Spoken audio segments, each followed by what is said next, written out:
Black girls have the box. It's time for Who Watch, time in relative blackness in space.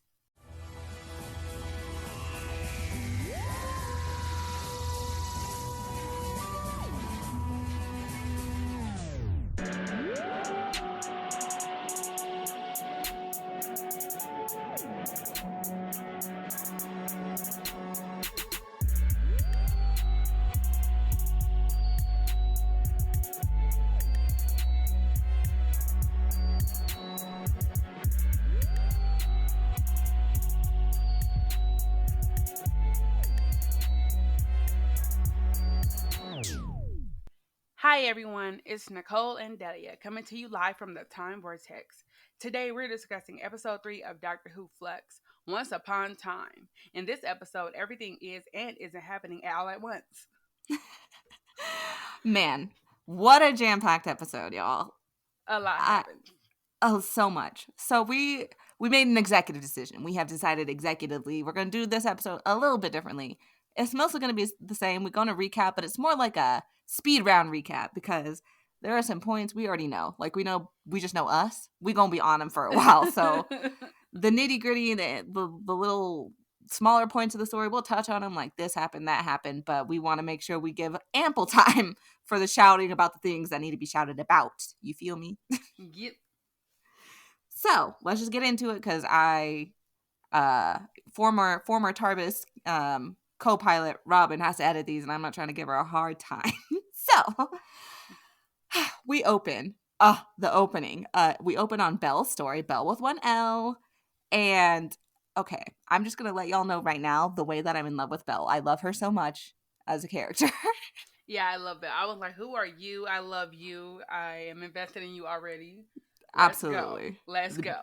Let's go. And like for reasons we'll get into, she definitely doesn't need to die, but I already was like, she better be fine at the end of this episode. Yeah, I was feeling really like off the bat, I was like, I'm loving this. Like normally, the monologues. But like I was like, oh, I like her. Whatever's happening here, we're following. So Yeah, she was giving like everything she needed to give. She's just such like a spunky adventurer. Like at this point we don't know much about her, but clearly we're looking at the fallout from the Flux, right? And like everything is very dystopian. Honestly, I would watch this show, like not Doctor Who, but the show about the post, the post world of Flux. And I did make a note. I don't know. They end up telling us what it is, and I know it's supposed to be scary, but she watches people like get death by confetti. Like I'm just like, this is just a bunch of confetti. Am I supposed to be concerned? Like, so I was like, it feels like a sentient or like a version of whatever Swarm does, but like separate from them. But it's also like like hypnotic blue. I don't know why I use hypnotic of all things. Sorry to I don't know who doesn't know about hypnotic, but I feel like it's a very niche thing. But yeah, it's like hypnotic blue little like glitter balls that are like well we find out what happens to them. Right. But yeah, they are doing what they do. There's Daleks and stuff. I remember I literally wrote in my notes like, because why not? Like I usually a lot of times, especially with New Who, it kind of sometimes feels like they just shove in Daleks when they don't have ideas. But in this particular instance, I was like, yeah, everything's chaotic and gone to like hell. Like I get it. Why not Daleks? Because why not? I was like, and also like I knew from I guess I don't know if it was the previous thing or just some of the episode like coming soon stuff from in general was like I'm like they're gonna have the Daleks, they're gonna have all of that. So I was kind of prepared, and I actually end up enjoying that how they fit into the story or how they use them. I was like, oh, okay, this is actually not bad because I was definitely like, oh, here they go again with the Daleks. But actually, I really like that they were just like because they would do this like oh absolutely chaos. Let's go ahead and like get up in there. And honestly, like if this were to like continue, like the Daleks would win. Like in the which race gets to roll over the nothingness, it's gonna be the Daleks. That's my opinion. So then we got the Doctor's internal monologue, leading up to her besting Swarm because we left on that cliffhanger where he's about to snap, he's about to Thanos them all, and she bests him. We'll get into it. Like it's again speed round.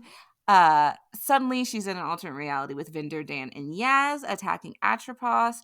Basically, throughout the story, we're seeing them all in their like alternate like timelines where they've been thrown essentially.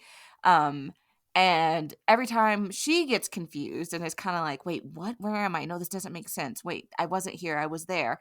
Like, they keep calling it temporal haze. Like, the temporal haze is getting to her and, like, give her a shot. So, I don't know. I thought that was pretty clever. Yeah, I like the idea of, like, there being, like, they travel enough at time that there's, like, you start mixing up timelines and stuff like that. Seems like something that would actually exist that somehow we have yet to really address in the show. But yeah, I was like, yeah, this seems like something they would have and would know about. Like, oh, damn, she got the temporal haze. We gotta, we gotta watch out for it.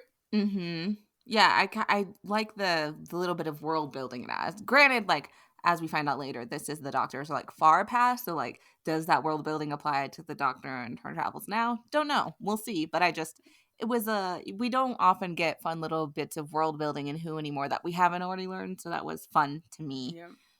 Yeah. Dan is in the modern day. Everything's messed up. Diane's there. I'm happy to see Diane, but honestly, there's so much going on throughout the story. You will learn that Dan's part is the most boring. Like, so sorry to that, Dan.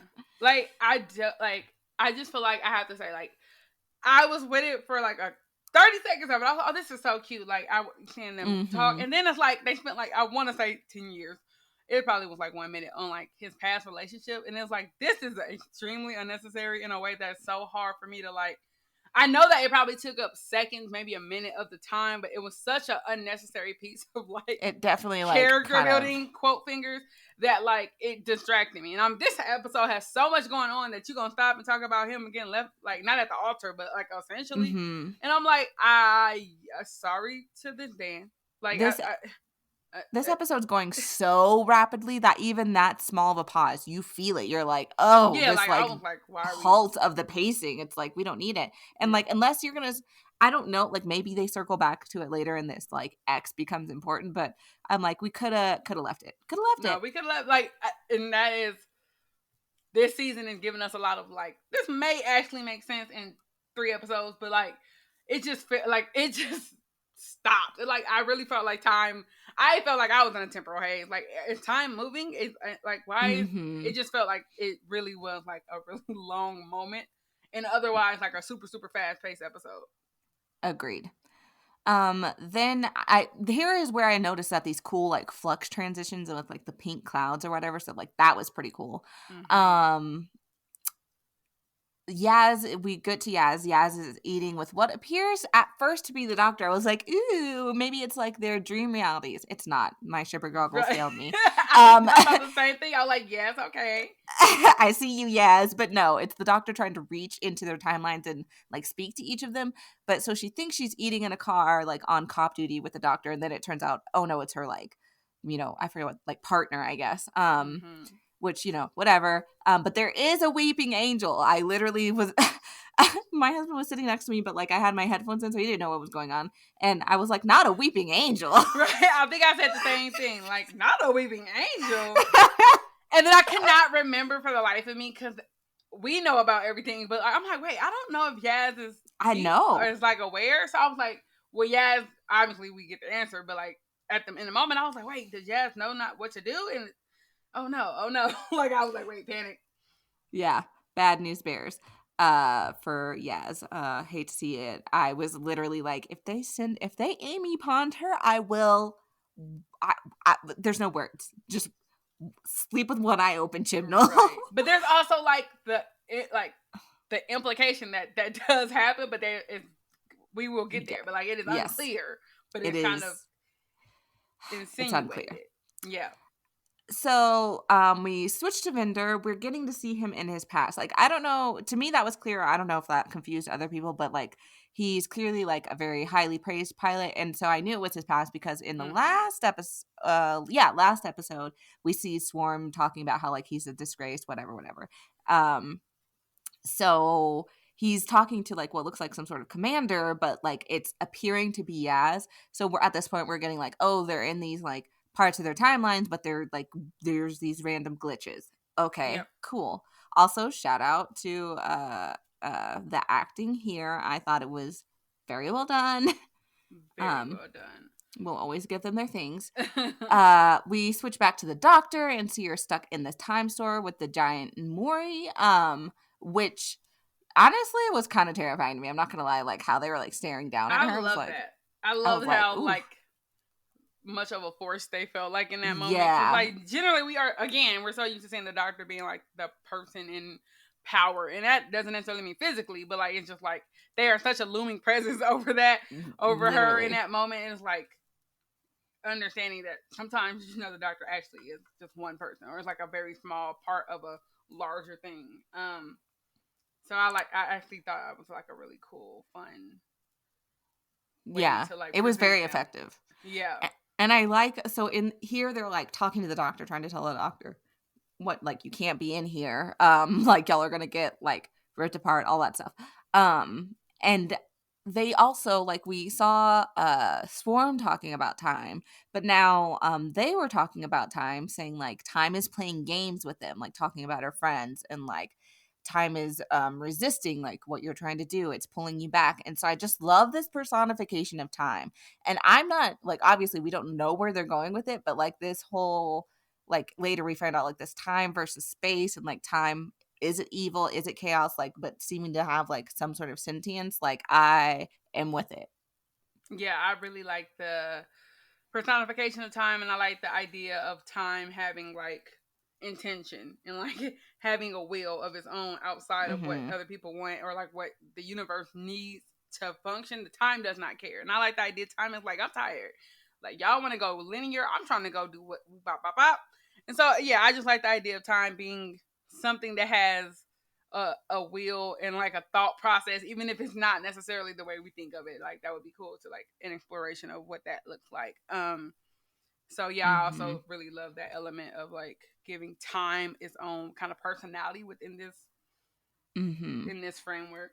And I'm really curious to see, because like they're trying to paint like the Maury, like when they get to Atropos, like saying that time is evil. I'm just curious, like, is that true, or have we made time to be evil? Like, I really hope we get these answers. I don't know if we will. This is I'm a little nervous, like considering we're halfway through. I'm like, this is a big story to tell. Like it's going so well and it's set up to be so great, but like with so little time left, like I can, it's possible to drop that ball. So we shall see. Yeah, my hope is that if they cannot fully explore what it means, that they at least leave us with enough conclusion about like there doesn't have to be a definitive answer, but there has to be an answer for our characters. Like the doctor has to have an opinion or something. You know what I mean? Like it has to make sense within our story, even if like we leave it like, damn, I really want to like, let's talk about it. Like, let's discuss it. Because that, honestly, that's what you want from the show anyway. It's like, leave it and be like, but a little bit of mystery. This? Yeah. Kind of like when you think of, what's that episode called? It's like my favorite episode, but it's a two-parter. I always have trouble remembering two-parters. The devil, like oh yes, Satan Pit and the Impossible Plan. Yes, that's my jam, my favorite. My absolute favorite. I love those episodes because of like they don't really answer a question. It's really left up to your interpretation of everything that occurred, and I love that because it's like you could really be like, damn, was he really up in there influencing the whole universe, and that's why we believe in the devil? Or it's like, do we project our whatever? Or I just love I'm not gonna fascinating. I'm not going to detract too much, but yes, I love those kind of episodes where like you think about them later and like, damn, that's interesting. Like you have like, So if that's how this ends, I'm okay with that. So I'm okay with having questions. It just needs to be like purposeful. So we'll see. And then, then this is where I was like, oh, I gotta shout some. I see where this is going.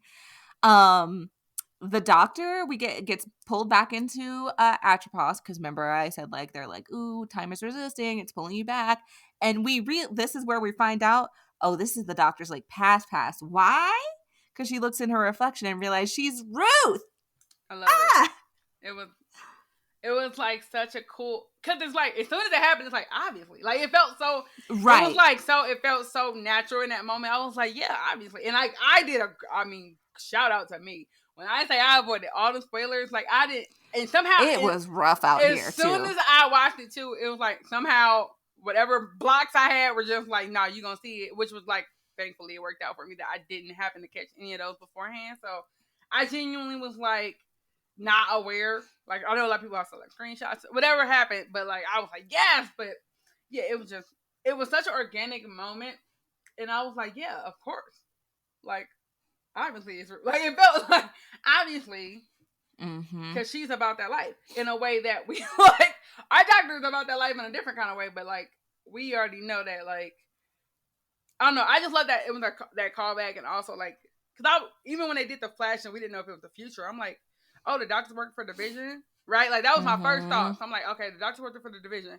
and then when they get to, I'm like, is this the future? But then they do you see Ruth, and it's like it all clicks. I'm like, okay, I see. And then they say something about like I don't know what part this is because it does so much flashing, but they say something about a puppy or dog or something. I'm like, also that Dan is actually yep.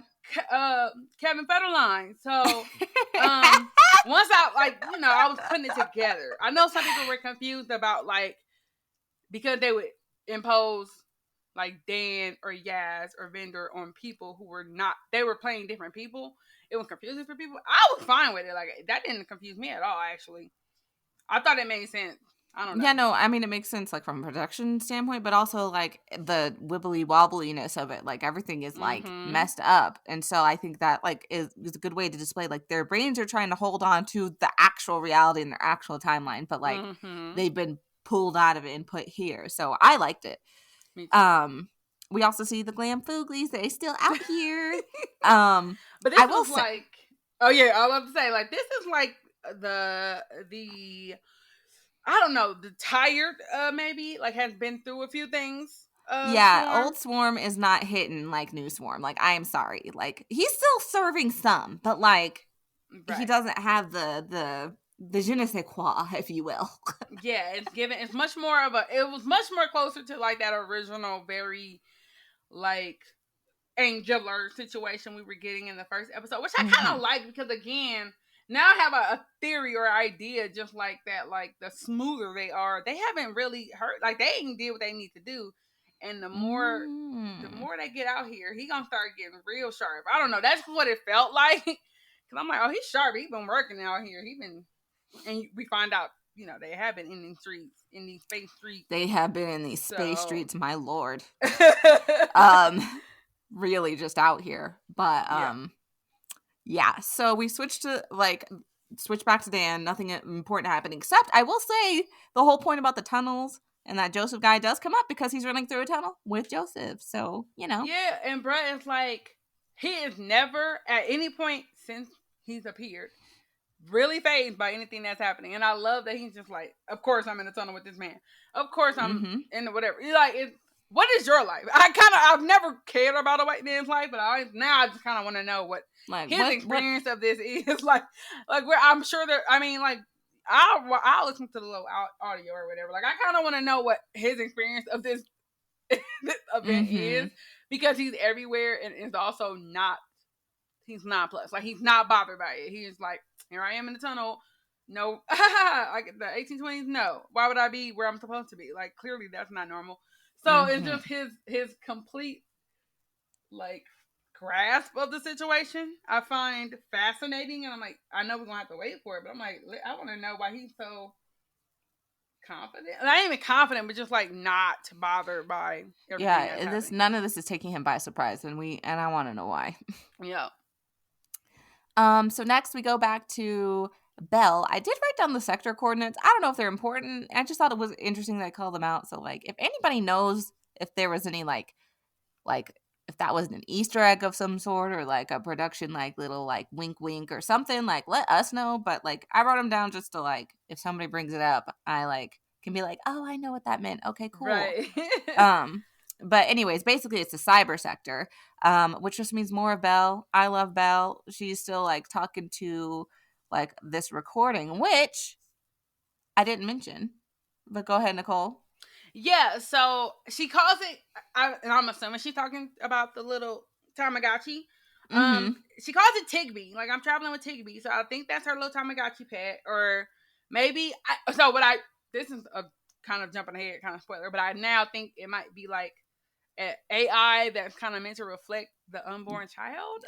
That's what I was thinking. So I was like, now once we know, it's like, oh, so it's like recording that for posterity, like, but it's also, you feed it and love it like a like if you ever had a Tamagotchi, a Gigapet or anything, you know that you have to really manage these bad boys because they will die on you. And so I kind of like the idea of like her getting into the habit of like parenting and having to keep something alive, but also like it being a way for her to not be alone and to be able to like travel and like giving her purpose in a way that like is so sweet and like it was sweet before the end, but I was like, oh, with the context, it's even more. With the like, context, oh my gosh, I was like, okay. And I read a theory that I wish I didn't read, and I'm gonna talk about it later. Oh wait, I think I've read the same theory, so we will talk about it. I bet I think we did. You saw it too, okay? Oh, like I see something. There's something going on here. We'll talk about it for sure. So pause on that. We'll come back to Vel. Don't you worry. We're back to Vinder's mission. I will say, like, I just cared about it as far as like the emotional development for Vinder. I didn't actually care about this mission. He's gotta protect the Grand Serpent. Like, wow. Okay. So I think Vinder's story is like the strongest thing, like, which works out because I'm like, oh, and Bella's the thing I care about the most, which is oddly because it's like it should be the doctor, but like, I'm not a doctor, right? But like I'm invested, right? But like, so what I really love and what I clocked is that Vinder is extremely aware of the fact that he's in time and space. Right. Like, even in the first thing, he's like, okay, this is definitely this is not Yaz was not here, right? Like he gets there really fast in a way that like I'm like, okay, so that tells me he has some kind of understanding of how time and space and all that travel works. We'll get to that theory because but also it is further. There's more credence laid to that exactly in the end when he sees the TARDIS. So like, yes, yeah. So I'm thinking to myself like, why you? Well, you know a lot about things.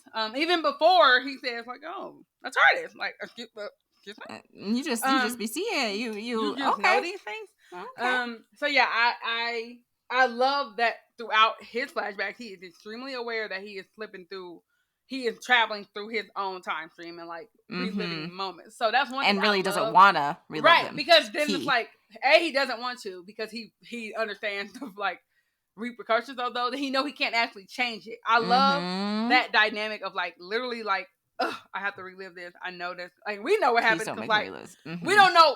I love that we actually get a backstory because it was a chance that we were never going to actually know why he was in the middle of this place. So I love that they used this time to give us a backstory, and it's also they had a very little time, but like gave us a lot of information about this character in terms of like who he is as a person and what he stands for, which I thought was really, really well done. I thought it was super well done. Yeah, but also like, okay, it's called the Grand Serpent. He's called the Grand Serpent. So he calls him supremacy. Okay, I hate it. Like, hate it. Are you okay? And then, like in this scene that we're in, where they're like talking to the Alphorians, right? Like, I'm like, you calling this man supremacy in front of these black folks? I don't know, like, black intergalactic royalty. Okay, like, and they look so unbothered by it. But I'm just like, it's so many. These are these things when I say like there are choices that are made that are clearly made without any contextual, like they are not thinking like, oh, we're gonna have these gonna be black actors here. I don't know, but it's just it was just a funny.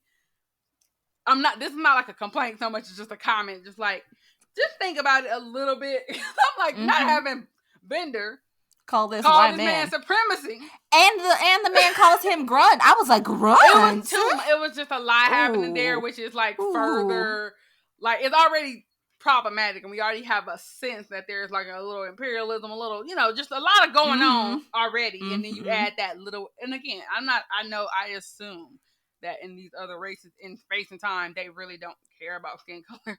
But I mean, we are talking about it from our on Earth point of view, and I'm just like, I'm not gonna be calling you supremacy up in here. Yeah, I will not. I'm already about to get kicked off of this job off the bat before I even have to like really make hard choices. But yeah, so he goes by what? He goes by supremacy. Well, you gonna have to send somebody else because what we will not be doing is that. So yeah, his story is very compelling, but it's because of the emotional, like, you're seeing like little hints, like your vendor is like, he's like with it, but also the emotional weight it has for him, because you know from jump, like, this is the moment that gets him to where we meet him, and he doesn't want to relive it. And also, like, Jacob Anderson, he be acting, and I'm acting. And like, it's not that I don't think people can act on the show, but it's something I don't pay attention to, if that makes sense. Like, I'm not necessarily aware of it, which is good. Like, if I notice it, you're probably really doing a bad job. Doing what you're supposed to do. But it's like, when I notice that, like, I find myself in a moment like, wait, oh, you was really... Like, yes! When you snap out of the moment, you realize you was in the moment. That's when I'm like, oh, he was... Okay, y'all turned that all the way up. Like, I don't like Supremacy, because his name is Supremacy, or that's what he goes by, or whatever. But I did love that interplay. Like, I mean, they are they pulling out the stop this season with the performances. Like, we already got Azure and Swarm just giving us looks and giving us like all that life, to be opulence, honest. And then you have, like, even though these characters in here for like, I don't know, 2 minutes collectively, it's an effective character. Like, I really liked their interplay, even though I wanted this, him to get shanked, but And on top of that, we haven't mentioned it, but I do want to like call out, like, I agree with everybody. I've seen online, like, everybody talking, like, raving about Jodie's performances, and like, yes, like, Jodie. That's what I'm saying. Jodie, like, everybody is at a level that, like, I feel like I haven't really gotten a chance to see, like, up until this point for this era. And like, literally everybody. I'm not trying to say like certain people are bad. Like, everybody's pulling out. Like, I don't have nothing to compare Dan against, so I'm just going by what he's funny, cute, he's giving what needs to be gave for what I assume they're trying to do. Right. And you know what, he's inoffensive, and I think that actually is not bad in this moment, because like, if he detracted from other people's performances, then I would dislike him. But I think when other people are performing, he is not in the way, and I do appreciate that, because there is like, say what you would, like, I end up kind of being okay with Graham, but I also felt like Graham took, not just they gave him a lot of energy, but he also took, I feel like, away from people he was in scenes with. Like, I feel like he wasn't they were not giving equal energy to people. Like, there are times where, like, Yaz is there not doing nothing, but it's like, I still feel Yaz. But like, Dan just sits back sometime, and I'm okay with that. Like, that's fine with me. It's how it should be. Like, each, in a proper TARDIS team, like, each character should have their shine. And if there's multiple companions, yes, Dan should have his shine sometimes, but he also should take a backseat. So Yaz, and that's how it should work. Right. With multiple companions. And we kind of fell away from that for a little bit, but we back, and I love it. Yeah, we did pretty good about juggling the main characters of the series. So next we come back to Atropos, and the Glamfoolies have thrones, because of course they do, darling. I'm still missing the other swarm, but I'm loving Ruth. Now this is where, like, I feel like we have a lot of thoughts. They keep doing this thing where it's like Jodie's doctor, and like basically glitching in is like Ruth's doctor. And while it is a cool effect, like, I'm not going to deny, like, it's a cool effect. However, why can we not just have Ruth doctor? When you establish that that's where we're at, we've seen Ruth doctor before. It's not like you're giving us some random character. We know who she is, and we want to see her. So like, hello? It's like, it's at this point, you've trusted me with a lot of information that you believe I'm supposed to follow. So why is it that you then think you have to remind me that this is our doctor, that we're like, I get it. Just let Jo Martin, like, body this role. Let her completely, fully do it. Like, I did, like, again, the little glitch effect, I will call it a glitch effect, whatever. It was cute. But I feel like I wish it would have, like, did it once or twice and then landed on Ruth finishing and doing all that stuff that's taking place in that time period, as with that actress, with Jo. Because I feel like that we would have got more of this version of the doctor, and we all have already, like, we know that this is the doctor. Like, you don't have to, I don't know, it was just like, y'all wanted to give us a little tease, a little moment, but y'all didn't want to commit. And I'm like, look, I know that this is Jodie last season, so you want to make sure she got every chance, especially when you having like a villain monologue. you want her to be able to be the one that's giving the hero moment, right? But like, in my mind, they're both the doctor, so I don't need it. Doesn't have to be Jodie, right? Like I just wish it would have been, like, in that moment. I do wish they would have been consistent and kept it with Joe, so that we can get more of that version, especially because that is, like, it felt very like what the bit of Joe doctor that we got. It felt in line. That's why I said it felt so natural when they finally showed. I'm like, oh, of course. Ruth is about this life. Like, this is very much what I would expect Ruth to be like, as opposed to like with the doctors, like they pulling out weapons. I'm like, time must have got real hard. Like, yeah, exactly. For them to get to this place. Whereas with Ruth, or with why? Like, we say Ruth. I know technically on IMDb and it's fugitive doctor, but like, here's the thing. I says what I says. We're saying Ruth. But yeah. I just wish they would have been like that's your moment. You go ahead. You get to have that moment. And like, I wish Joe would have gotten to have that moment, because we know, like, I understand that is also the doctor. Like, that's also Tennant. Like, they're all the doctor. I don't need to see Jodie to stay in that moment.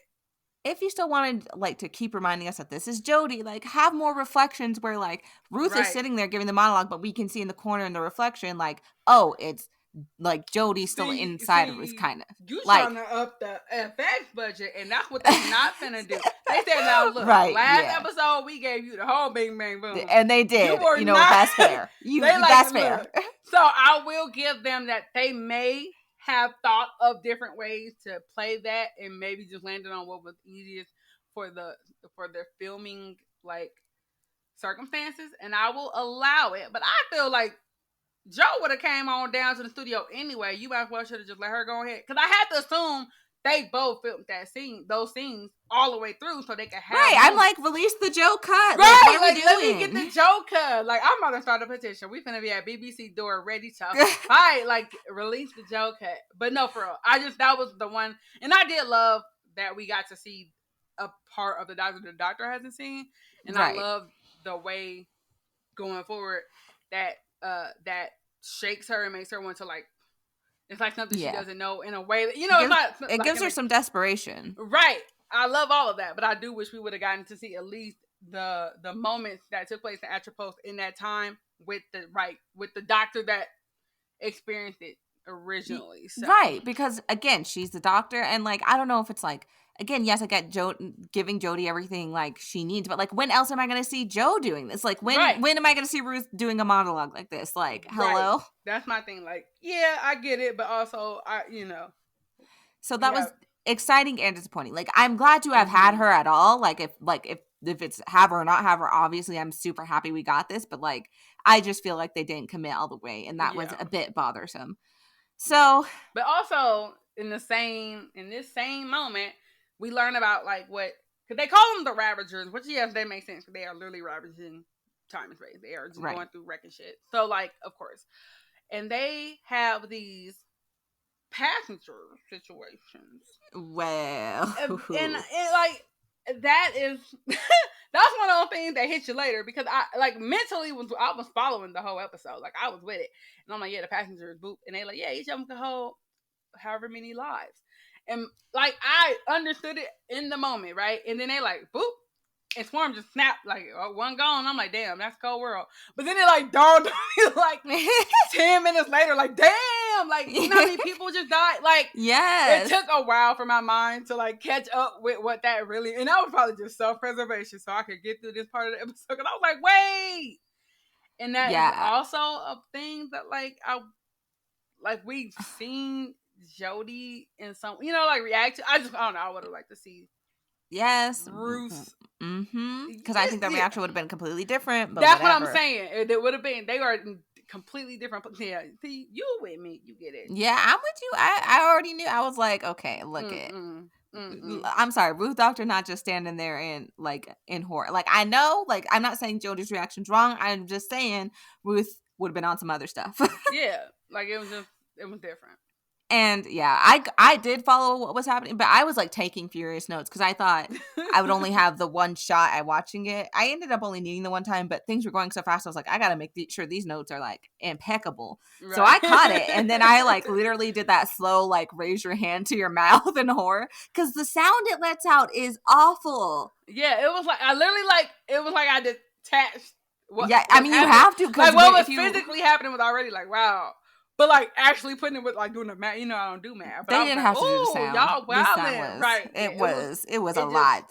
It was, but like, also a lot happened. Like as a writer, I was like that concept though. Like, dang, that's pretty like smart. Like the stakes with that is so high. And I appreciate also that we have like the explanation of Bane because like. They really just had this third person there, like, not at all. Like, and I was like, I'm with it, whatever. Because, again, we love an entourage. We love a vibe. And so I was like, look, I know what it's like when you just got to be out here stunning in a group. Like, you need balance. But so I like that we also got the explanation of what that yeah, I felt bad because I really thought he was like some mindless muscle. Like, I was thinking the mountain. Like, I really was just imagining the mountains of Game of Thrones. Like zombie mountain, right? No, I was just like, and also like again now it's like, oh wait, who up in there? Like, who they got? Like we know they got my good sis, Diane up in there. I don't know, it's just a lot. Yeah, that's technically moving ahead, but we already spoiled this. So y'all all right? Yeah, y'all fine. Y'all already watched the episode if you're here. And if you didn't, I don't know why you're here. That's wild. That's a choice. I would love to know what listening to this would be like if you have no context. Like I feel like it's so wild. Chaos. But yeah. And speaking of chaos, we also learn here like this is about a war between time versus space, and that time won't lose, and time is not their prisoner. This is according to Old Swarm, and I was like, oh, okay, I am listening, intrigued. I do like. I really, again, we talked about the personification of time, and I also just like the idea again of like these being entities with some form of like will and some form of like consciousness, not necessarily in the way we think of it, but just like time wants to be this, space wants to be that. These things conflict, and so I like the idea that like we as people, you know, like the Doctor and humans and whatever Swarm and Azur are just like you're picking a team in a way. Like I feel like that's what's happening. Like they're like, well, no, we with time because time out here, and the Doctor like, well, I guess I'm in space since space is keeping time. Like you know what I mean? Like I just kind of like the idea like these are opposing forces, not forces that we think of as like that intertwine. It's like, no, we intertwine because I am being restricted by this one, right? Like, so I don't know. I just like the idea like they just throwing hands up in like, you know, metaphorically, but maybe literally. I don't really know. Exactly. Like, at this point, like I really don't know. But I like the idea of there being like some bigger, not like, oh, it's a bigger thing, but just really like entities with their own kind of like thoughts and feelings or whatever that the Doctor like, doesn't understand. Yeah.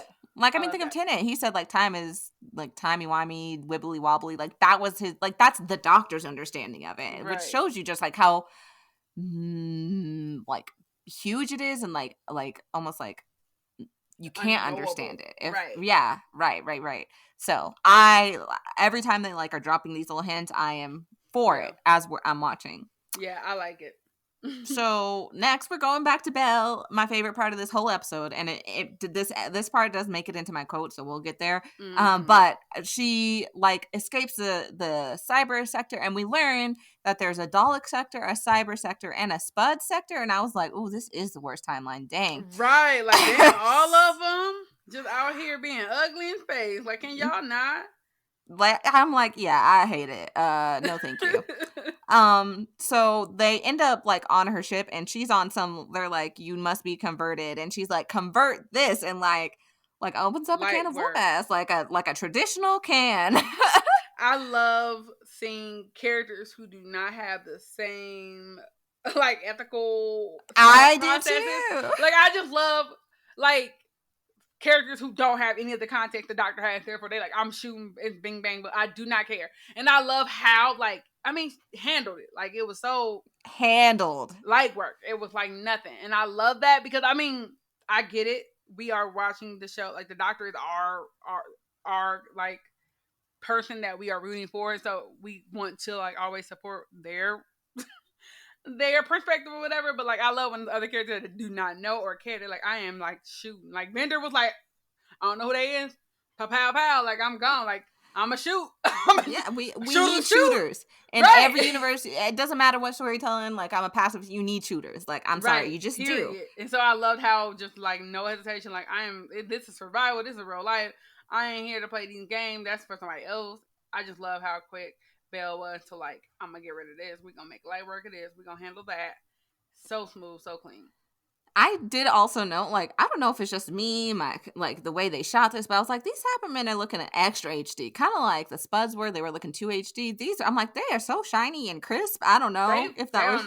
They filming this up in like this 8K. I don't know what the hell going on. It's real sharp. It's real, very. They not trying to do like because when I first watched Doctor Who, like baby. Like they eventually upscaled it a little bit, but you cannot polish a turd, baby. You cannot. Yeah. So they were just like, we gonna make sure that this look good, and when people find this, when they get a second win or third win, whatever win Doctor Who would be on at this point, whenever it get there, we want it to still look good. So I appreciate the future proofing, but it is extremely HD, and them potatoes did not need to be that HD. Like y'all could just really did not need to do that, and I will reiterate this at all times. Do not. We'll die on that hill. Honestly, don't do it. Like we did not need that. You can take that down to standard definition at any time. If you're filming the Spud, standard definition. 480. Okay, let's max it right there. We do not need all that. So yeah, that's cool. Again, we'll come back to that particular moment because it does make it into our quotes, and it's just fantastic. Belle is fantastic. I'm in love with her. She's my fave, and I don't know how many more episodes we're gonna get her in if it's just for this series, but like she will be in my heart forever. So next, Vinder gotta suffer, and he's reliving his worst memory actively. This is when we're seeing the Black intergalactic royalty, and let me tell you, I'm like, y'all need to light this shot up, baby, because they are looking so good. They look so good. Like this was like I had like a brief moment. I'm like, this is what I'm talking about. Like this is what the fuck I'm talking about. Like, exactly. I was so hyped. Like I want like so much more of this. I want to see this. Armies of this though, like I want to see just towns and planets that look like this. Yeah, I was like, I need ASAP, like y'all to have an episode where y'all go meet with the Alphorians because they are they're the coolest people y'all come across in the whole of New Who. I'm sorry, like the fits like, speak for themselves. Fantastic. I was like, let's go to Alphor next. See what they doing over there. Like we ain't worried about Gran Torino, whatever his name is. We do not care about him. I want to see what these Alphorians are up to. But it's great. But of course, this is a sad story because the Grand Serpent. He's like, cut the recording, and Vinder's like, I'm sorry, and he's like, I said, cut the recording. And at this point in my head,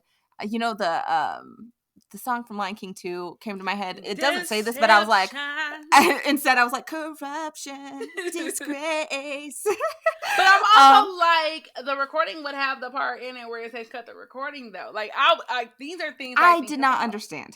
I was like, and it's like they have a whole conversation about not cutting the recording, and I'm like, does you also edit the recording? Because if you were gonna edit it, I could have just kept the damn recording going. So what are we doing?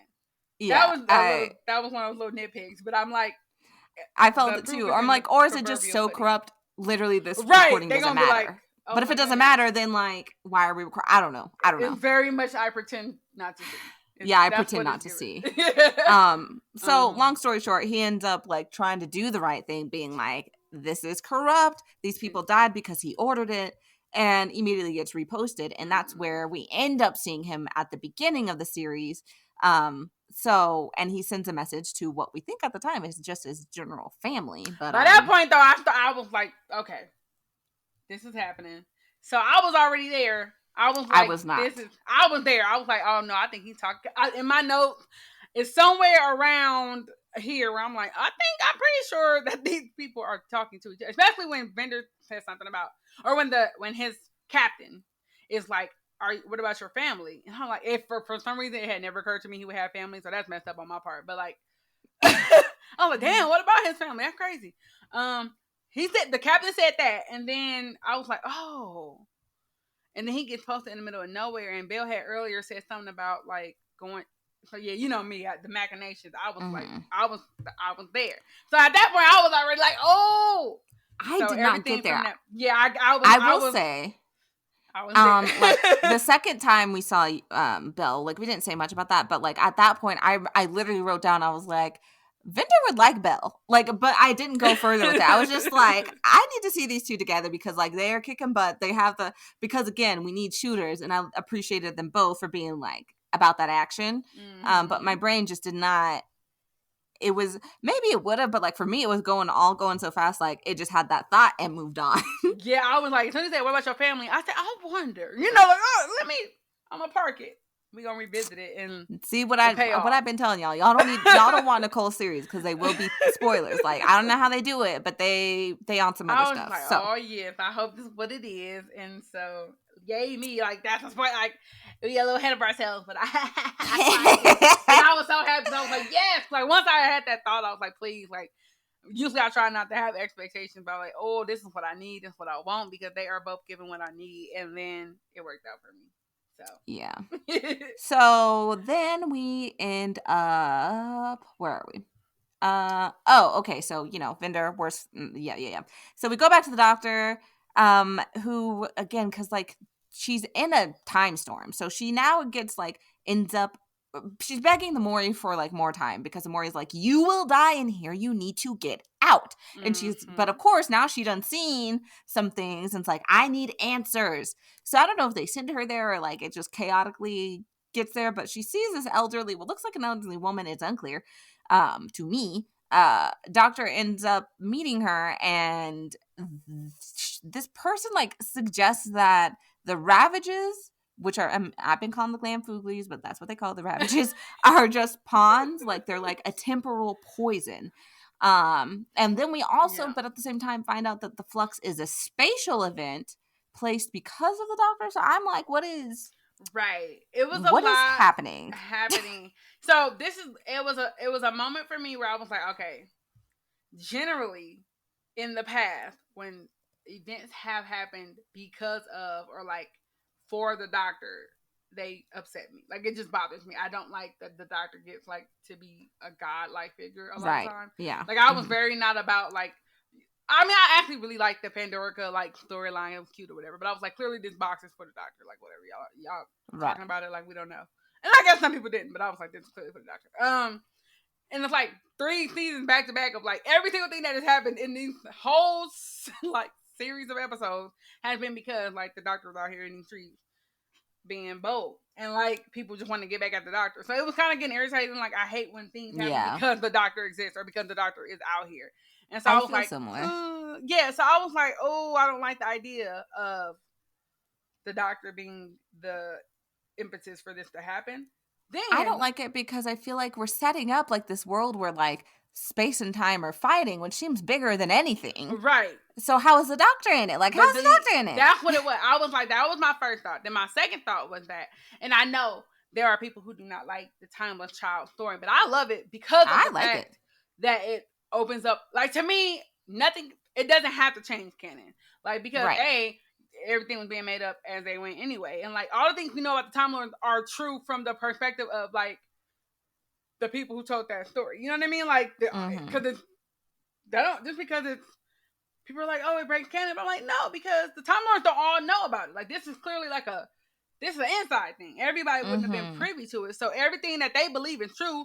It's just like people who believe all kinds of things about our world, despite all the facts or whatever. Like they, whatever was being played on Gallifrey's Fox News is what the people knew to be Gallifrey true. Fox News. Like, oh my gosh! I'm like, it makes sense that everybody would not have the same information. Like it just that's how things work. So I didn't mind it. But what I did like was that this is very much like, again, no disrespect to people who do not like the Time of Child, and I know that's a lot of people, but like I love the idea that we're going to break that open. Because in my mind that just opened up like the idea of like it just made the universe much bigger, because the universe starts to feel small when the Doctor is everywhere, if that makes sense. Like the universe feels like finite. It feels very like if like one person, even if that person is a Time Lord and the Doctor, can like traverse the whole universe and know everything there is to know about the universe, then the way I imagine it can't be that big. It makes sense. Right. So yeah, so I like the idea. So I was like, I don't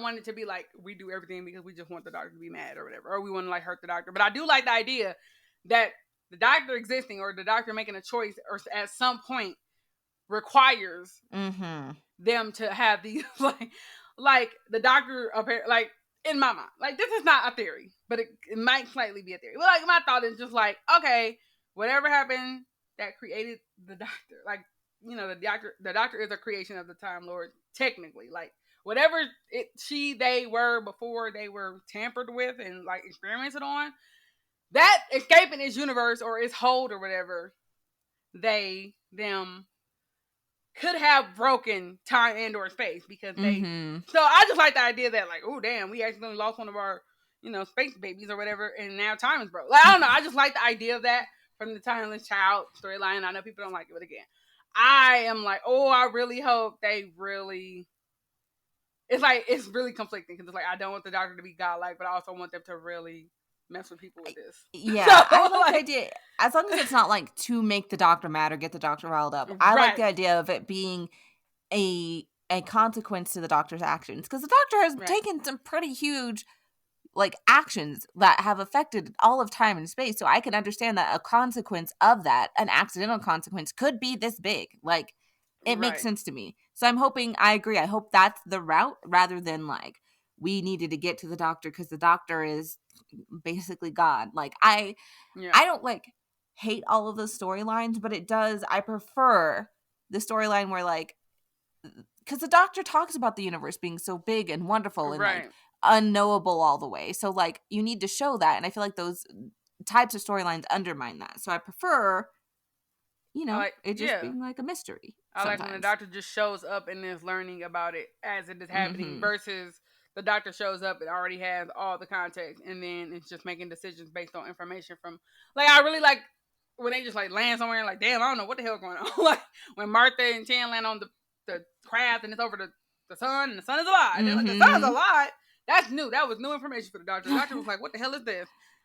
We out here with these sun zombies. The sun is alive. Y'all need to drop this fuel. We need to go. Like, that was the information they learned in that moment. And I like that. I don't like when the Doctor lands and like, oh, this is the whoop and the wop and this and this. It was like, well, damn, if you know everything, why you even come over here then? Like, right, exactly. So, yeah, I hope it's that I am leaning toward and thinking that it's going toward something, it being a result or a consequence, but not like a targeted, like, oh, we are doing this because we do not like the Doctor. I like it much more being like, you didn't fuck up so much that we have to reset time and space because you keep playing in people's faces or something like that. I like that. Exactly. Like, you broke it, so now we got to fix it. And it's not going to be pretty how we have to fix it. Exactly. So yeah, the Doctor gets out of the more he fixes things. I didn't know. I'm like, man, the more you get no thanks. Like, it's rough out here. You just fixed all of that. And the Doctor's just mad about it. Oh my gosh. Not even a thank you. My gosh. But it seems like the Foogs intended for this to happen in some way. And Swarm says like this great line, like he intends to reign in hell. And I was like, ooh, you know what he's giving? I thought about this before we started recording. I'm like, he is giving what movie Voldemort was trying to give, but could not successfully. Like the drama of like, I want to reign in hell. I'm like, oh, okay, all right. It was like, I believed it. And I also felt like it definitely was, you are on your way. Like, it felt like a tangible goal. Because the situation that is happening, like that we're seeing, like, for example, Belle experience feels hell-like to me. So you're definitely on your way. Like, you're definitely about to attain your goal at this point because it's looking rough out here. And I realized, I do not know where this part was because we were jumping around so much. We skipped the part about Yaz and her sister and or the Doctor playing. We did. That was on accident because that was important. Accident, but that is so important. Yeah. Wait. We go circle back. Hold up, because I don't even know how we did that. See, this is why I was like, we're gonna have to speed run it because I knew we were gonna get wrapped up in some tangents. So we're gonna circle back. You already knew it was gonna be kind of chaotic. So yeah, we get the like little. I think it was in like the promo. I try not to pay attention to those. I like to go into Doctor Who cold so I can form my own opinions. But we get to see this is after Vinder like is sent on the mission, you know, to protect the Grand Serpent. We went on that tangent, and that's where we like ooh. But we get to see this domestic scene of Yaz and the Doctor playing video games, but it's not really her. So we saw it in the promo, but like it's like her and her sister, and again, it's the Doctor like kind of like phasing in to be like, okay, yes, okay, I'm back. Here's what we got to do. Period. Blah blah blah blah. Basically, we realize Yaz's reality is not correct. It's the weeping angels that are disrupting her time stream, and yeah, given classic like weeping angel yikesness, love that. But basically like the angel appears in the game that her and her sister were playing, and then it appears out of the TV. The Doctor's like, don't blink, you can't blink, because you know, don't blink. I think she like turns off the game and then does not get rid of the weeping angel. The Doctor phases out, and Yaz is so clever. Like she's so freaking clever. Without any help, she doesn't blink. You know how these silly folks, they be told don't blink and then they blink. She doesn't blink. She makes her way over to like the wall plug and unplugs the game, and that gets it to go away. Like she takes away the power source. She's so smart. And smashes it just for good measure. Yeah. Like, she's not one to play. I love how quickly she like, again, it's unclear what rules, if any, she knows, whether like you got to keep looking at it. But she's like, I know this. It's coming up out of here, so we're going to get rid of this. And that'll solve the immediate issue.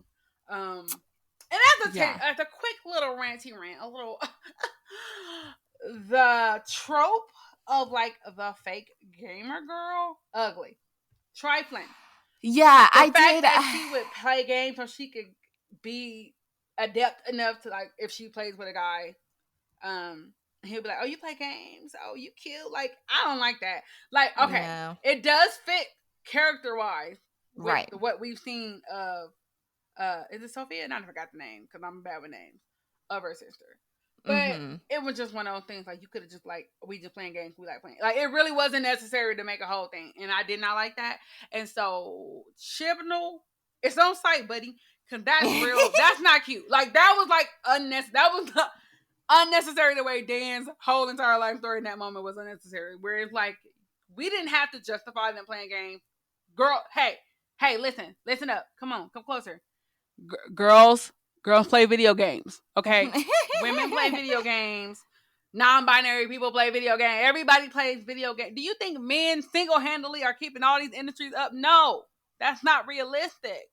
So yeah, I didn't like that. Like it upset me because I'm like, this is such a, again, like this moment is actually like cool as shit. It's like the angels are back to form and like being actually terrifying. Because after Manhattan, I said, okay, these angels, I'm not scared of them.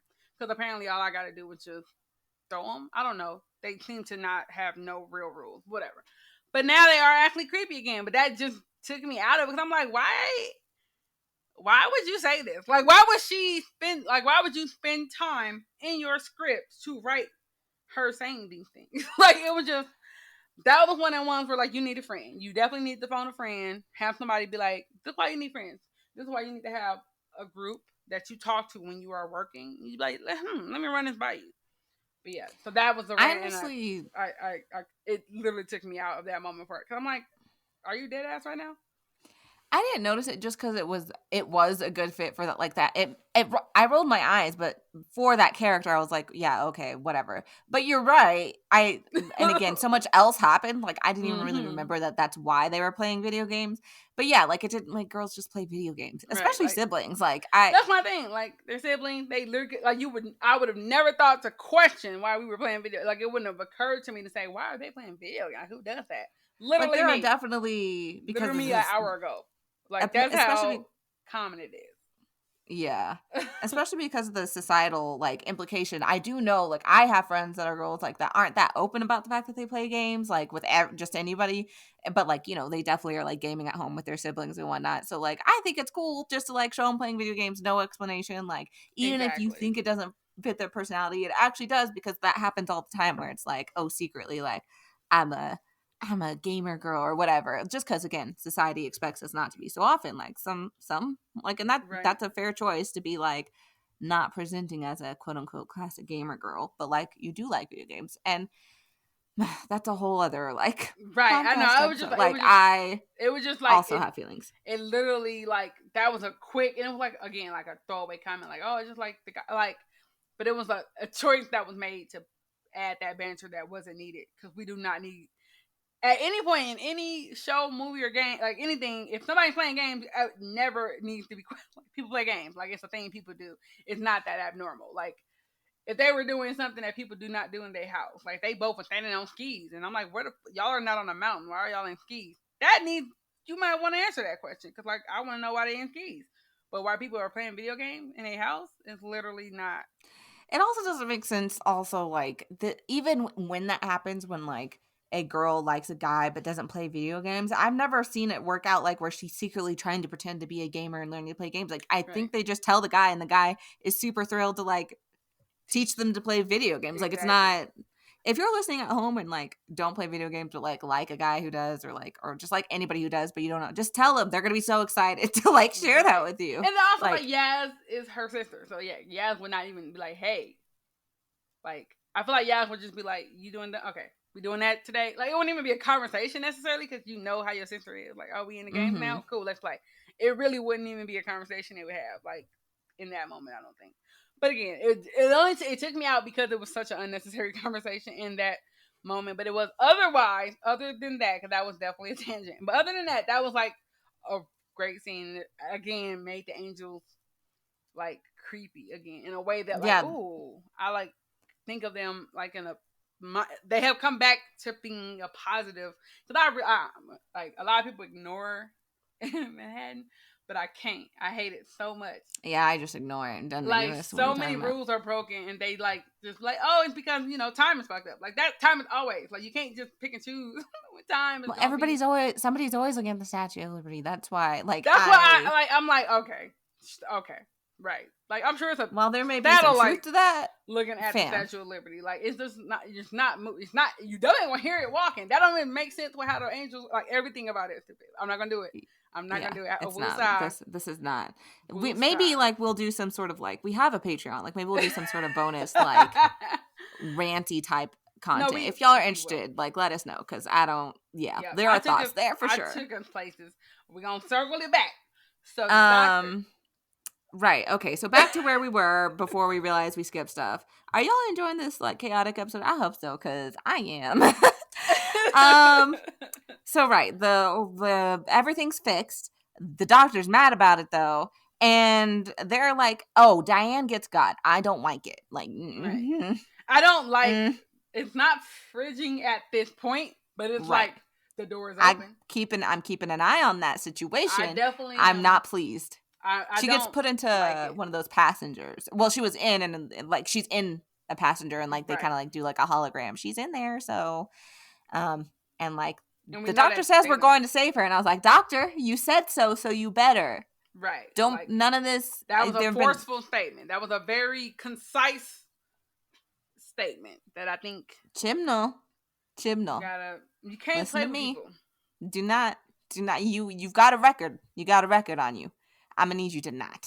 Right. I'm gonna need you to figure it out with this. Like, I don't think we needed Dan. I still maintain this, and I definitely feel like this could have been equally effective with like Yaz and her mom or her sister, but I digress. The point is, we do have Dan now, and we have Diane, who I like. Diane is out here, like, she's a little cutie. She out here like trying to flirt. She's like, now what happened with your little relationship? That was cute, but I didn't need his actual answer. Cute. I didn't like want him to spend 2 minutes talking about getting dumped. Like it happens. I hate that for you. But yeah, so I don't like I don't like that the fridge door is open. I do not. But if it closes before the conclusion without anybody going in it, I will allow it. Same. So then they're leaving, going back to the TARDIS. Of course, Vinder hasn't seen the TARDIS, but hello, he knows what a TARDIS is. Like, eyes emoji. Hello? He said, I've never seen a TARDIS before. He knows. Hello? I'm sorry, I'm so excited. He says it like like he says it as though it is a thing that is known, not even just something like I randomly know about. It's like a thing that like, wherever he's from, this is known. Common knowledge, but like it's also kind of like, oh, I've never seen one in real life. You know what I mean? Like it's like a thing that they are taught about or that you know about, but it doesn't, because it's not like it's possible people have heard of a TARDIS because they've heard of the Doctor, but it wasn't like, oh, I've heard of stories like with the Doctor. No, he's just heard of like, a TARDIS. Hello? Right. Hello. I had to pause because I was like sitting with the implications of it all. You know what I'm saying? I just was like, because again, he was so aware of the fact that it's like whatever he knows about time, which includes the TARDIS, I believe, is something like more than the average person, but maybe not from where he's from. It might be very common knowledge. Well, you know what he says? You know what he says? He's like, "Can you teach me how to fly it?" Girl, man, fam. TARDIS fam, all y'all listening. When I tell you how I'm so excited by the implications of this, even if the theory that we're going to talk about here next in a second is not correct, just Vinder as a character. Yeah. I like that there is something going on like that. There's something up. Something is up. Yeah, people. Something is afoot. So speaking of something down. being afoot, we go back to Belle. Love Belle. Hello. She's like camping out because she's on the run. It's an apocalypse. Doing her thing. She's talking to Tigby and like talking about how she misses whoever she loves. And then the way they do this, I love it. Masterful. Love it. You get to see her like basically talking to her love that we don't know up until now, and then you see Vinder show up because she plays the recording because the recording went to her, and it's like they're sitting across from each other across from this campfire, and the message plays and it's to her. Then she says his name, and it's a love story, everybody. Like a whole entire love story. Like, okay, I will not sign up for a story that I know is going to be a romance, but I love a sneaky little romance. Like, how you just going? But again, I had an inkling. I was like, oh, is it going to do this? And then when it happened, it was so satisfying. Like, my heart grew. It was like the Grinch. It just like unshriveled a little bit. And like, and I'm like I was just like, I thought that, I really just thought it was really well done how they like juxtaposed them throughout the episode. So that, like, I think one of those things, like, when you go back and watch it, it's going to be way more obvious. But because I was already kind of in that frame of mind, I'm like, yeah, they definitely doing something. Because this is very deliberate. So I kind of love how they juxtapose those two kind of things. And you can see it happening. Like, because time is wibbly wobbly, I'm like, when he's leaving the message, I'm like, oh, I just hope. And then, like, the way they cut that and you see that she's listening to the message, oh, I was just like, y'all got me. Y'all got me. And then that's not it. That's not all. Nope. But wait, there's more. He's gonna be a daddy. She pregnant. She is preggers McGregors. She is talking. So she like, I'm like, this is a bad bitch right here because she out here. Absolutely. So that's let's get that out because like I know a lot of people that have had some children. They be like, I be tired. So the fact that you out here put some respect on Belle's name because like surviving, thriving. Killing the gang. Now remember how she took out them Cybermen like it wasn't nothing. Like she it wasn't was pregnant. Nothing. Light work. And she out here pregnant. Okay, like come on. So I was respect the real one when you see one. But also like how it just makes the stakes all the more like, oh my like gosh. I already felt like I was invested in Vinder because this episode did a great job of like explaining and showing who he is as a person. Like you just like, you don't know everything about him, but you know the type of person he is, right? Like, you know that you're dealing with somebody who we would frame as a hero in pretty much every other, in every circumstance. So, like, having that context and then having her, and, like, she out here just killing it anyway.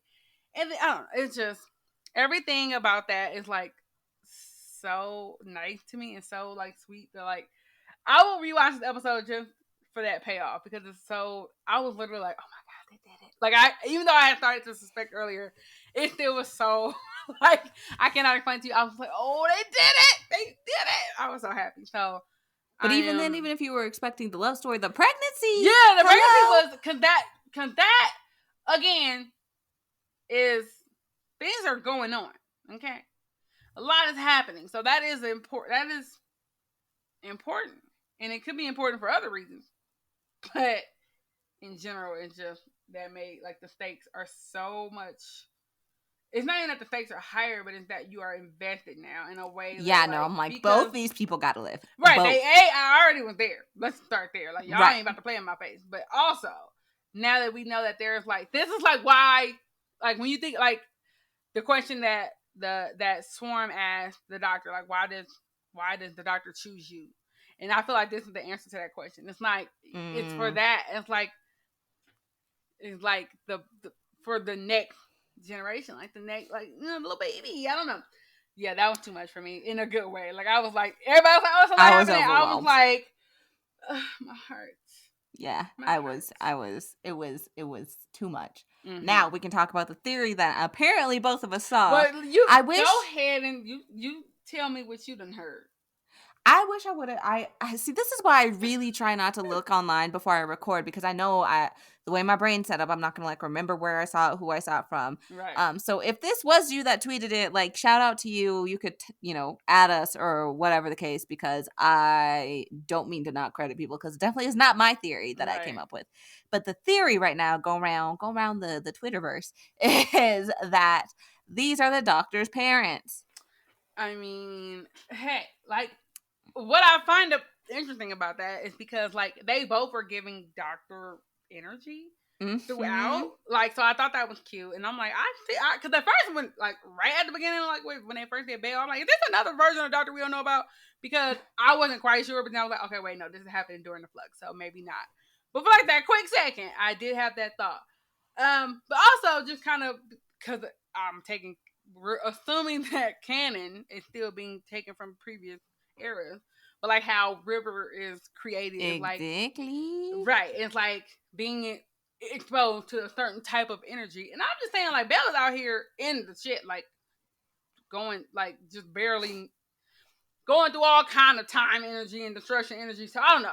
I just feel like if somebody wasn't gonna have, a child that can like regenerate indefinitely and just absorb a lot of time energy, it would probably be a person who was traveling through all that time energy to get back to their baby daddy and or husband. I don't know what their situation is, because I don't want to diminish by just saying baby daddy, but I also don't want to like put extra, because some people, you don't get married, you don't have to be married to be in love. So definitely do not. I do not mean or it to have family, whatever, in a derogatory way when I say baby daddy, because that's important. Like marriage is a certificate, but having that baby, that's important. That's real. Right.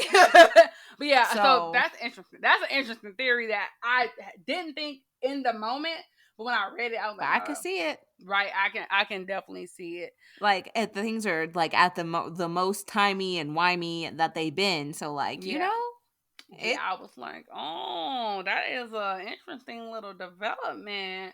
But I also want to be clear that I'm very okay with that being not correct. Like I'm good with it. Not a theory I'm invested in, because I actually, that goes back to that, like making everything about the doctor.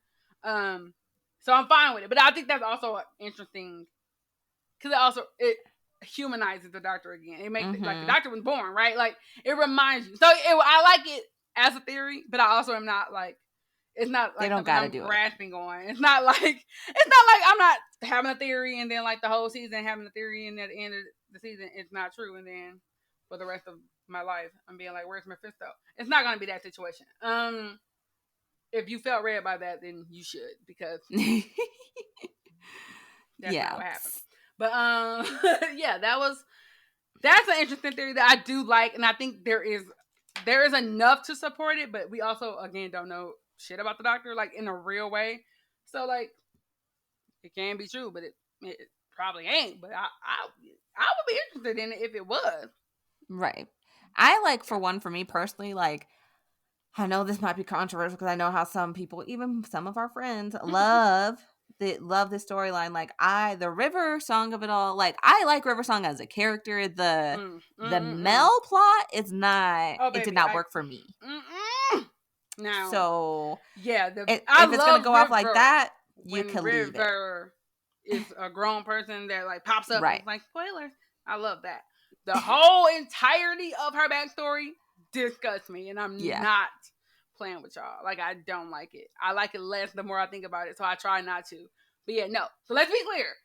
I don't like that. So if this is that, if something similar is happening, the only thing I like about it is the idea of, like, being exposed to the time, whatever, being in the flux, whatever, you know, that. But all that other stuff happening, no, we don't. But that's another. You know what? We are gonna have to do a rant episode because I just have so many thoughts about it. Our like past two rants, like before we were on TARDIS, we could do that. We'll figure it out, like what tier that makes sense on Patreon. You'll let us know. Yeah. So as long as it's not like that, we good. If that theory does come to fruition, but we shall see. And then the last note for this episode, I literally typed, and now the Weeping Angel has a TARDIS. Like, the angel has the TARDIS. So that's like, a problem. What? Like the way my mind was like, this is like so many things can happen, but we also just don't know the intention. I love the Weeping Angels. Yes, because we don't know what the Weeping Angels are not, in my mind. Actually, they are creepy, but they actually are not bad. Like, I don't see them as like, they don't kill you. I mean, like, if you like, I'm black, so if you send me to the wrong place, you cause problems for me, right? Like, right. Don't send me, like, if you're gonna send me back, send me all the way back to the motherland, okay? Do not play with me like that, right? Like, or send me to the future. Just, there's a good couple of centuries where you cannot send me back. But other than that, I'm fine, right? But on the whole, they are not actually villains. They are antagonists because they are working in opposition usually to whatever the specific need of the doctor is in that moment. But what they are, when they are just living their lives, whatever they be doing, I feel like they are mostly not bothering people. I don't know. I mean, they feed off the temporal energy, right? So they're just they're just surviving. They're not like they're not like spud heads with like their whole master plan to like take over the human race. Like, they're not interested in any of that, or at least that we know of. Right, we are literally just, as far as up until this point, except for angels, which is chaotic hell. Like, they are just trying to live and trying to survive. But like, even in like angels, like that last one was like, I'm gonna have to get you. I'm gonna have to take you. Unfortunately, took Rory, sent him wherever the hell, and then was like, I'll send you directly with your man because I don't actually want you to suffer. Like, she could have sent Amy back to anywhere, and it sent Amy back to be with Rory. Like, people are always so sad. I'm like, I don't know, because me as a petty person, I would have sent Amy somewhere else just to be like, since you all in my business, in my face, I'm gonna send you wherever the hell. You ain't going back with your little homeboy. That's just me, though, because I'm a petty person. I'm just saying, angels are actually, I don't find them problematic. I want more exploration of their intention, or because I feel like they actually really just out here just like sending people in time so they can have like survive and live, but they actually have no harmful intent generally. Isn't there that theory? I just, as you were talking, remembered. I imagine it's probably from like the old Tumblr days, but there's like this fan theory that Weeping Angels are like old Time Lords or something like that, like, or Time Lords gone wrong or something like that. I don't know much about the theory. I just remember reading about it, but now given them showing up in this way in this episode makes me think like, I gotta go find that theory again and like see if there's any credence to it, because like, how is it piloting a TARDIS? Why does it want a TARDIS? Like, I have some questions. Like, why do you want to be in here? Even though like the TARDIS is, like, I guess being on a TARDIS would be like that, like a smorgasbord, like, ooh, just temporal energy all over the place. So I can see that, but like, yeah, I don't know. I am very this season is doing a lot in terms of like reinvigorating my curiosity. Cause I've made this comment in a lot of places, but I just feel like the TARDIS can go anywhere in time and space, and I feel like we still go to the same types of places and the same we meet the same type of people. So I like, you stop being curious in a way. Like, you kind of know what the game is, like, and that's fine because everybody has their comfort stuff. Like, I'm very okay with it, but it's like, I love that I'm like really sitting here thinking about like, oh, what is the implications of that? What does this mean? What is that? That to me is like what I think. Even though it looked a mess, I feel like the first thing that Doctor Who did for me was just like, because I had no context, I feel like I didn't know what none of this stuff meant. It was all very like, oh, what does that mean? Like, how does that work? Like, I don't know. We're back to that for me. That is my overall like takeaway, which is so fun. far. It's like I like dwelling. That is actually to me a mark of something that is good, because I'm sitting there thinking about it, and I'm still like, there are things I watch and I love them in the moment, but you ask me about the episode or something, I'll be like, I cannot recall. Like, I could not tell you what happened. I just know that, oh, in the moment I enjoyed it. That is nice, but that doesn't stick with you. I like when I am thinking about something for like, damn, what about that? And I feel like this season is giving us that, and the more that we learn throughout the season, the more we go back and like, okay, well, when I have a little context for that, like, I don't know what this Jacobs, whatever, I'm doing these tunnels, but the fact that I want to know, and I'm like, so like, what is happening? Like, I care about this random person. That is like, I am enjoying being curious about it. I have not been curious about who in a minute. And like, this is the first, I think I said this last episode, or maybe I said it to you after we recorded, that like I am actually like spending the week getting more and more excited about that week's episode, and that has been so long since I felt that.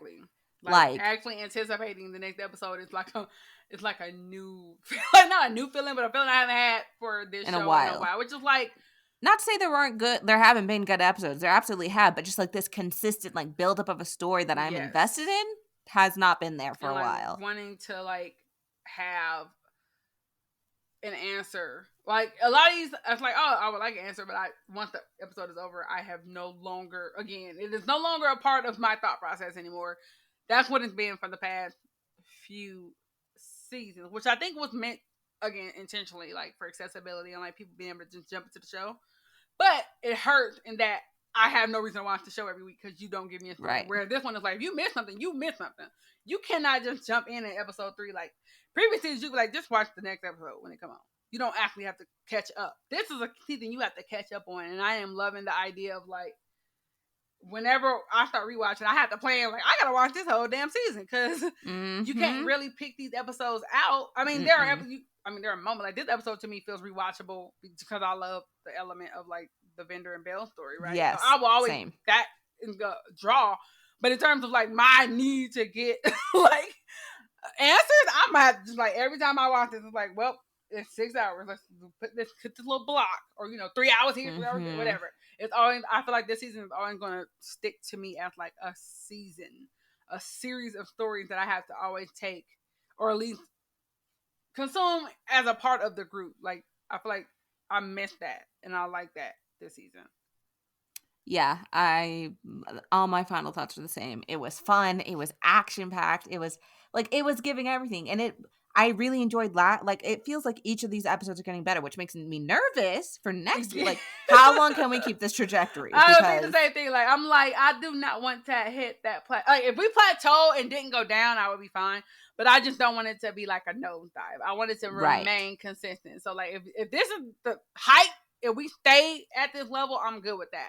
I don't need every episode does not have to be the best episode ever. But it does. I don't want it to be like, we didn't got this build up and then the last episode is like, so keep that. Yeah, this feels like a season of quality, and I hope that remains true. Yeah. Agreed. So we're going to move on to our ruse, rants, and raves. And most of it we've touched on, except for maybe one point. But like, we gotta do it for them. We gotta do it for the culture. So first, we already talked about it, but so for rants, my first rant is, if you're gonna give us Ruth, give us Ruth. Like, Period. Like, I just let her have that moment. Like, let her have that scene consistently. Just let her.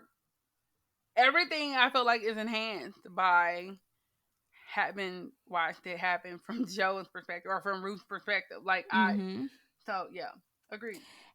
Like, Joe Martin is giving us, first of all, Joe Martin's fit as the Doctor. I loved it when she first got introduced, and I still love it.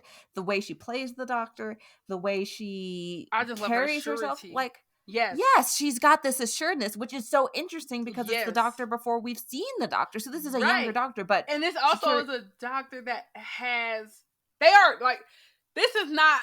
not their one, I don't think. Like, I'm pretty sure they are, like, they have their own series of lives, right? So it's like, but whatever their series of lives that they remember, they came in that, like, confident and full, like, in control in a way that our Doctor is not, like, the Doctor we follow it's not. And I'm like, I want to see Ruth out here just being that bitch. And I can't think of another word for it. Like, Ruth gives that energy, and I like that. Like, I mean, the doctor has done it before. Like, Tennant has done a that bitch moment here or there. You like, okay, you better calm down.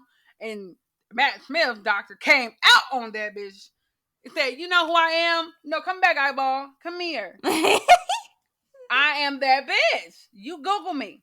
That's what Matt Smith's doctor did right off the bat, first episode. So we know that the doctor can do that, but I feel like they have moments. And I feel like that's the whole entirety of, like, Ruth. Ruth's doctor is always that bitch. Yeah, I feel like Ruth's doctor is, like, a more quiet assuredness. And I just want to see her move, especially because, and, like, not to be a Debbie Downer, I just don't have very much faith that we're going to get a person of color, much less a woman of color, as the next doctor. Like, I would love to hope, but I don't. I don't even dare. Ooh, no. It's also one of them things, like, do I want it? Knowing that we got to deal with these people in the back end, in the that too. So stuff, it's fine. But I like that we have an established woman, a black woman doctor. So, like, give us her things. Give her. Like, let Jo do what she can do. That scene. Like, let her have that moment, because Jody gets the rest of the episode. Like, let us have this little segment with the Ruth doctor. You know, like, let her, chew that scenery. But you know what? Especially the fit. I just want more of her fit. It's so good. It's so good. Like, I just, as far as, like, you know, we've there, like, each doctor's, like, outfit has, like, something to it, but, like Jo has a, like, pseudo, like, kente cloth. Like, it's like shaped to be, like, more like Victorian, but, like, that's what it is, right? So I love it. I just want more of her, and I don't know if we're gonna get any more, but we shall see. So that's first rant. Second rant. This is something we haven't touched on, because at the ending, when I said, like, oh, they're all going back to the TARDIS. The doctor's mad. The doctor's mad and takes it out on Yaz. Like, hello, what is going on in Ship Yasmin? I have questions, because what happened to a flat team structure? Right. Yeah. I'm now at the point where I expect the doctor to push back in a way that I don't necessarily like, but at this point, because remember we asked in the first episode, like, why are you talking to Yaz? Like, why are you getting mad at Yaz for asking questions? Like, y'all have been doing this for a while, but there's also a lot of, like, new shit happening even for you. So the fact that you are, like, upset that she's concerned when she's experiencing it with you, but has not the same access, like, tools and stuff that you have. So I'm trusting you to make sure that you got me, but I also want to know so I can move in this situation with as much knowledge, like, preparation as possible. And I'm like, I don't understand why the doctor is acting this way, especially because she's in this episode. She's specific. So Yaz is basically just like, I forget what she asked, like, what's wrong, something to that effect. And the doctor says, does everything have to be a discussion? And that line in particular, it's not just the pushing back, which just seems is out of character for her anyway, but literally her whole thing the whole time has been, like, it's a flat team structure. Like, I'm not the lead, we're friends. So, like, that in particular, like, yeah, if y'all are a flat team structured, like, friendship, yes, everything is open for discussion. Like, that's the relationship cadence you set. Because it's the what you're saying is, like, it's my authority, not clear. And it's like, no, it ain't, because we keep getting separated. I don't know what the hell going on with you. I need information. Like, it's like, I don't mind it. I don't mind the doctor being authoritative. Like, that's fine. It's the fact that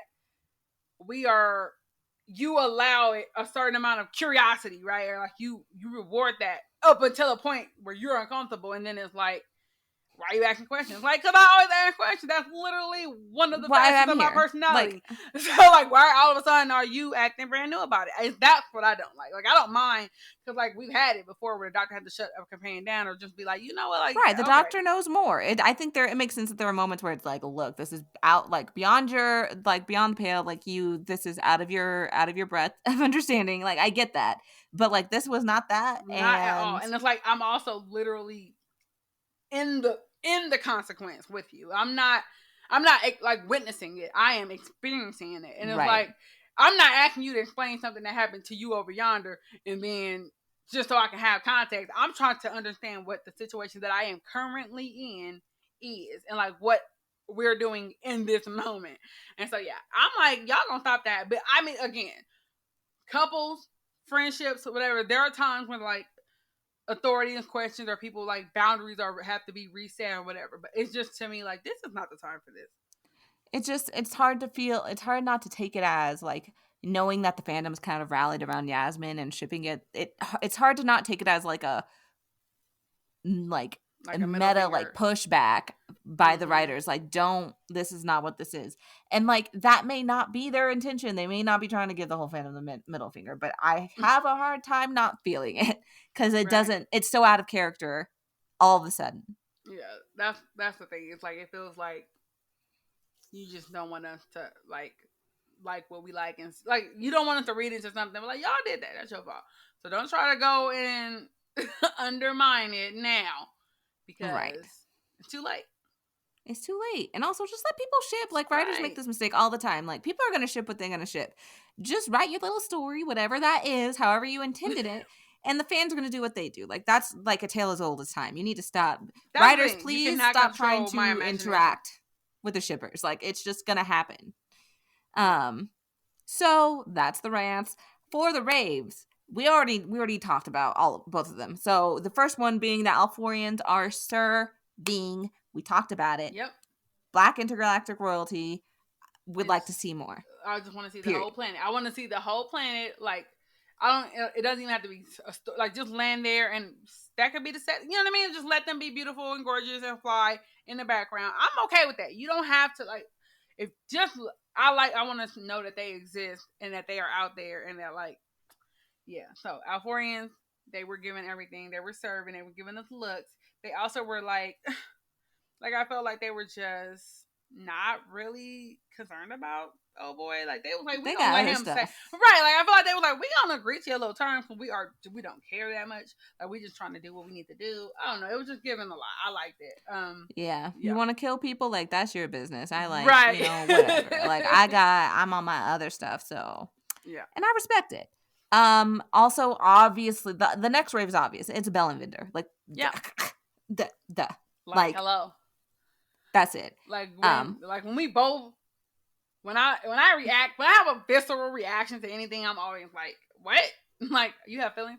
Cause like people have feelings and they talk about feelings, but like I don't always feel feelings, if that makes sense. Like I don't always have a feeling. It's not a physical thing. It's like I acknowledge that I feel a way, but I don't actually feel it. This I felt. I was like, oh, like my body was like, oh, like it was a moment that I felt when that reveal happened. Even though my heart was already like, this is happening, but I still was like, they did it, and I just felt. I predict flushed. I don't know what the word is because I don't really have it at all. Just feeling them butterflies, like ooh. Yes, I was just like, what? Yeah, they did it. I predict, depending on how like the rest of the season goes, but that this Bell Vinder stories are gonna be one of those classic like New Who stories. Like everybody goes back to Blink. Like we always talk about Science and Library. I feel like this has like the potential to be just like and Bell and Vinder. Like we watched Once Upon a Time for Bell and Vinder. Like it seems like it's gonna be a thing. Like I feel like this is definitely gonna be like the San Junipero of like this era of Who. Like it's just if you watched Black Mirror, you know that like it is all pain and suffering and destruction and hurt. And then there's like 2 episodes in the whole series that are nice. One of them being San Junipero. And this is, I feel like this has the same kind of thing where like I might have different feelings about Doctor Who as a show at any given time, but I know this episode is always going to be there to get me back into a place of like love and happiness. So yes. With that, related, we have the same quote from the TARDIS. Like we both okay. So for the background, the Cybermen are on the ship with Bell, and they say, "What is your mission?" There's a bit of a back and forth, and finally Bell relents and is going to tell them, and says, "Fine, just put love."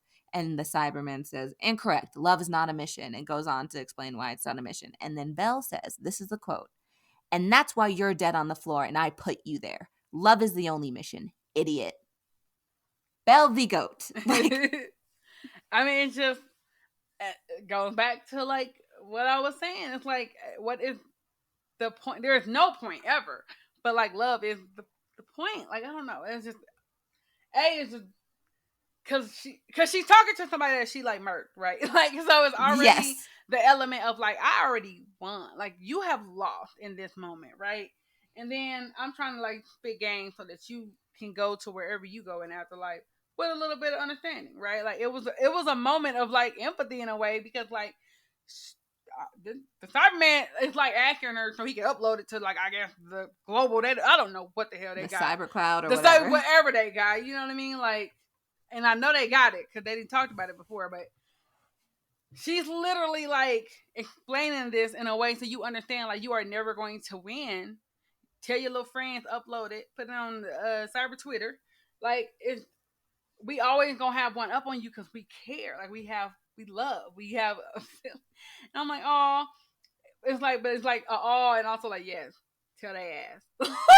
Tell them. I literally, I had a oop, and I ran it back immediately. I was like, I gotta hear that again, because that was. It's like, I love both elements. I love it as like a very kind of a sweet human moment, and also like a like a laugh, like this, a forceful, like it does so much for Belle's character. Like, I, love that. Love that. Love can be tough. Like, I'm here for it. Like, it doesn't always have to be soft or gentle, but right. It's like, understand that the reason why I'm going to keep beating y'all going up, and the reason why I'm going to be at the end of this story, is because I have this thing that you don't have. Right. And because you don't have it, you will never understand why you are losing every time. And I'm like, I just like, mic drop, bing bang, it's a wrap. Y'all ain't got to even finish this episode. Matter of fact, you can just go ahead and start over. Like, honestly, like, it was like a moment. I was like, yeah, tell them. I knew immediately. I'm like, there's nothing that's going to top this. This is my quote for the podcast. I literally wrote, I was right. Like, it's the same thing. So when I looked, I was like, yeah, no notes. I'm 100% with you on that. Whew. Yeah, it was. I like chills. Love her. I love her. I love how quickly, like, she captured me. Like, I mean, like, some characters, you don't have to like everybody, it's fine, but like, I just love that, again, this season, when like the people we're being introduced to, and like, I will include Dan. Okay, y'all can calm down. Like, I don't hate him. I honestly, if we were not coming out of the context of like me feeling like Graham was doing a lot, in the context of like we wanted me wanting Yaz and the Doctor to have more time, if I didn't have that pre-existing kind of like bias against a new companion, I would probably like Dan quite a bit more than I do. I don't dislike him though, but I like him less because I don't find him necessary, right? Like, and I feel that he's taking up space that does not need to be there. But that's because he's coming behind other people who were doing the same for me. Right. Like, I don't mind him coming up soon. I don't just feel like maybe now. Like, if they next season were like, this is your new companion, I'd be like, all right, cool. Let's see what he does, because he is funny. Like, I'm fine with him. I agree. Right. It's more about, so anytime I'm making sign marks, it's about where we came from, not so much anything to do with Dan. At least, I reserve the right to dislike him in future, because But I love what I think this season is doing well, and that maybe just be for me, because I do pick up things, and some people are like not connecting to the characters, and I find that interesting, because to me this is the most character work that has been done in a while, in terms of like really, like, again, even this episode, it's like, I feel like I know Belle's life in a way. Like, I know we don't know that much, but I feel like I know so much about Belle. I know so much about Bender because of the, like, even again, Yaz and Doctor, like, I feel like we have more context for these characters as well because of this. Even Dan, like, again, I do not care about your failed relationship. I don't. But I do, we do know more about, or we have an insight into who he is because of that. And I'm like, this season's doing a pretty good job of, like, I don't have to know everything, but I do feel like I have a good understanding of who these people are, and I can care about them without having, like, I really can care about Bender and don't feel like I'm just having to grasp at straws. Like, I feel like there's a lot there that you can grab onto, whereas otherwise, usually it's like, I love this character despite. I love this character because they're cute. I love them because they're funny, but it's like, what else? And this season, I feel like you can answer that for the most part. And whereas in other seasons, like, I love them because I love them, and don't question me. Don't ask me questions. Exactly. So I think that's one of the, like, positive things. Like one of my favorite elements is just that, like, when we meet these characters, I actually care about. Like, even if we did, I mean, if we don't see Bella again, I might definitely have to swing on somebody. But like, even if we didn't, I still would feel like that was a worthwhile time spent with that character. Mm-hmm. And I think that's the major thing. Like, the time feels worthwhile, and it feels like we learned something and move forward the story, spending time with them. Even, even if it, no, never mind. Let me take that back. Y'all gonna bring Belle back. Let me stop playing, because if I don't see Belle again, I'm gonna fight. So let me stop lying and saying I'll be okay with that. No, I wouldn't. Yeah, no. No, I mean, you could be fine with it if you want, but I wouldn't. I was just trying to make the point that, like, this moment was strong enough that I would, that, like, the right, time we spent so far would be, I would be okay with that. Worthwhile. Right, it's worthwhile. But also, y'all didn't set up this little cute little love story situation, or y'all ain't about to play with me. Y'all gonna act right this season. If y'all don't, I'm telling you, I got me some miles. I will come on down. Try me if you want to. Yeah, because this we y'all ain't seen I'm not for cancel culture, but we could turn up the heat. Like, I will use my whatever amount of power is vested in me. And power I have, no matter how big or how small, to come for you if you play with me. Y'all ain't gonna be playing with Belle or Vender or Diane. Don't think frankly, this crew that we got right now, don't play with them. Unfuckwittable. You can't. I don't know how y'all gonna get what y'all need in the end without killing nobody, but y'all gonna figure it out. Sure are. And the only reason I'm letting you take the doctor, if you need to take the doctor, is because we already know. So we prepared. But anybody else, that's it. You get the one. It's on site. On that note, this was a little bit of a chaotic episode, but we kind of warned you up top. That's what we were getting. We tried to keep, like, the unimportant points. Not that they weren't interesting. They were, but we know who we are. We try to keep them brief. So you got our tangents. Maybe we'll look into, like, doing, like, a ranty episode, like, of, like, who that we haven't covered, like, us as your co-pilots, like, maybe for, like, a bonus episode on Patreon or something. I don't know. Let us know what y'all think about that. You can find us, obviously, at blackgirlscreate.org. You can find us on social media, on Twitter, at BLK Girls Create. I'm at Delia's Typing.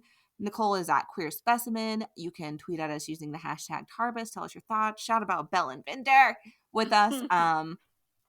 And we will, try to respond. Also trying to keep it spoiler free, because there are still people who haven't seen it, and the spoilers were ridiculous this week. So I'm trying to be mindful, even though it's this late. I know by the time you're hearing this, but let's be cool. All right, let's not spoil things we ain't got to spoil them. So rate and review on iTunes or wherever you listen to your podcasts. Also, like we said, we might have content on Patreon at some point, but even so, become a Patronus. Head on over to patreon.com/blackgirlscreate to support what we do. Patronuses who donate $15 per month get more nerdy deep dives with our BGC Presents limited podcast series. We are almost done with our Naruto series. It's BGC Presents Chakra and Vibes. I'm on that with my co-host, Bayana. That is also a good time. It's a deep dive, so less like chaotic rambling, and more, just really analyzing that show, and also loving on some characters, because I have some big faves in that show, so you can check us out there. But until next time, thank you for listening. We'll be back next week for the next Doctor Who episode, Village of the Angels. Boom, boom, boom, I'm excited, but also worried. I don't need another Angels Take Manhattan. You know what happens when they put Angels in the title? So let's hope that stuff we're asking for. Like, I'm good vibes only. Good vibes only. So we'll catch y'all there next week. Bye, y'all. Bye, y'all.